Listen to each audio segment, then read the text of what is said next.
সুপ্রিয় দর্শক, welcome back to my রন্ধন কিচেন।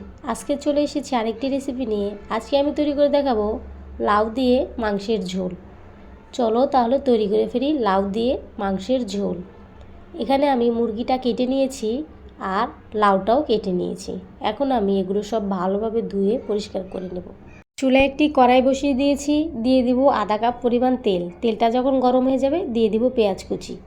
পেঁয়াজগুলো দিয়ে দেওয়ার পর পেঁয়াজ একটু লাল করে ভেজে নিয়ে দিয়ে দেবো আদা বাটা, রসুন বাটা, জিরা বাটা। তারপরে দিয়ে দেবো এই মশলাগুলো, দিয়ে সামান্য পরিমাণ পানি দিয়ে দেবো। এরপরে দিব স্বাদ মতো লবণ, 1 চামচ হলুদের গুঁড়ো, 1 চামচ মরিচের গুঁড়ো দিয়ে ভালোভাবে মশলাটাকে কষিয়ে নেব। মশলার গা থেকে যখন তেল উপরে চলে আসবে তখন আমরা দিয়ে দিব ধুয়ে রাখা মাংসগুলো দিয়ে খুব ভালোভাবে মাংসগুলো কষিয়ে নেব।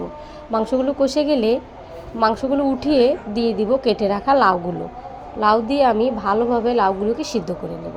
লাউগুলো আমাদের সিদ্ধ হয়ে গিয়েছে। এখন আমরা মাংসগুলো দিয়ে দিব। মাংসগুলো দিয়ে দেওয়ার পর দিয়ে দেব সামান্য পরিমাণ পানি। পানিটা দিয়ে আরও 5 মিনিট রান্না করে নেব। 5 মিনিট পর দিয়ে দিব 1 চামচ জিরার গুঁড়োটা দিয়ে দেওয়ার পর আরও 2 থেকে 3 মিনিট রান্না করে নামিয়ে নেব। তো তৈরি হয়ে গেল আমাদের দেশি মুরগি দিয়ে লাউয়ের ঝোল। ভিডিওটি ভালো লাগলে লাইক, কমেন্ট, শেয়ার করবে। আর অবশ্যই তোমরা বাসায় একবার হলো এই গরমে ট্রাই করবে। খেতে কেমন হয়েছে তা আমাকে কমেন্ট করে জানাবে। সবার ভালো এবং সুস্থতা কামনা করে আজকে এখানেই শেষ করছি। আল্লাহ হাফেজ।